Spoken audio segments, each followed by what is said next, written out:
বিসমিল্লাহির রহমানির রহিম। আপনারা সবাই জানেন আজকে ভোর 1:52 সময় আমরা সিদ্দিক বাজারে মেসেজ পাই যে সচিবালয়ের 7 নম্বর ভবনে আগুন ধরেছে। সাথে সাথে আমাদের 1:54-র মধ্যে আমাদের এখানে আমাদের ইউনিট পৌঁছে যায়।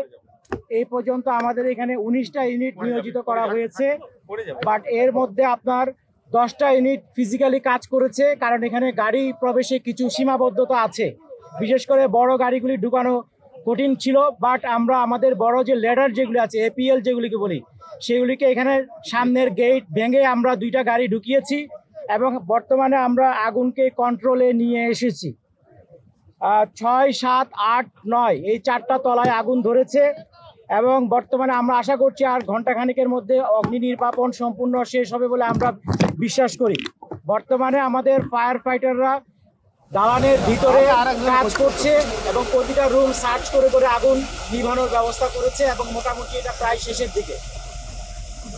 আমাদের এই পর্যন্ত এখানে প্রায় 211 জনের একটা জনবল নিয়োজিত হয়েছে এবং একটা দুঃখজনক ঘটনা ঘটেছে। সেটা সকালবেলা যখন ফার্স্ট আওয়ারে এসে আমাদের একজন ফায়ার ফাইটার পানির পাম্প থেকে লাইন সংযোগ করছিল, ওই সময় রাস্তা পার হওয়ার সময় একটা দ্রুতগামী ট্রাক তাকে আঘাত করে এবং তাকে হাসপাতালে নিয়ে যাওয়ার পর ঢাকা মেডিকেল হসপিটালে তাকে মৃত ঘোষণা করা হয়। ইন্না লিল্লাহি ওয়া ইন্না ইলাইহি রাজিউন।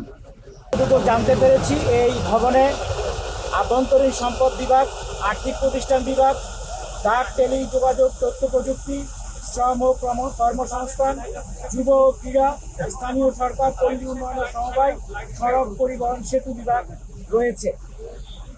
আপনাদেরকে আমাদেরকে জানানোর মতো এই পর্যন্ত আপডেট। সম্পূর্ণ শেষ হওয়ার পর আপনাদেরকে ডিটেলস একটা আমরা আপডেট দিতে পারবো। সবাইকে অনেক অনেক ধন্যবাদ। আমরা যতটুকু জানতে পেরেছি 3টা জায়গায় একসাথে আগুনের ইয়েটা দেখা গেছে। এটা অনেক সময় হয় কি, যখন স্পার্কিং হয়, যদি বিদ্যুৎ লাইনে শর্ট সার্কিট হয়, এটা হতে পারে।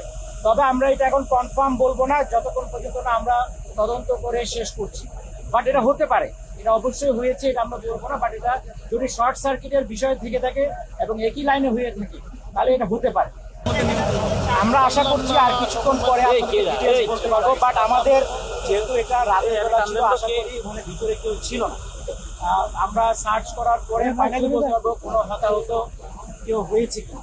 সে আমাদের তেজগাঁওয়ে স্পেশাল টিমের সদস্য ছিল, তার বাড়ি আটঘরিয়া, ঢাকা, তারপরে মিঠাপুকুর জেলার অংশ।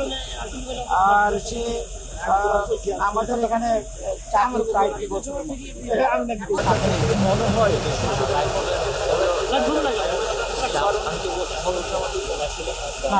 না, কম ছিল না। আমরা তো সচিবালয় থেকে 19টা সচিবালয়ে নিজস্ব না, সচিবালয়ে তো সবসময় আমরা পরিদর্শন করি।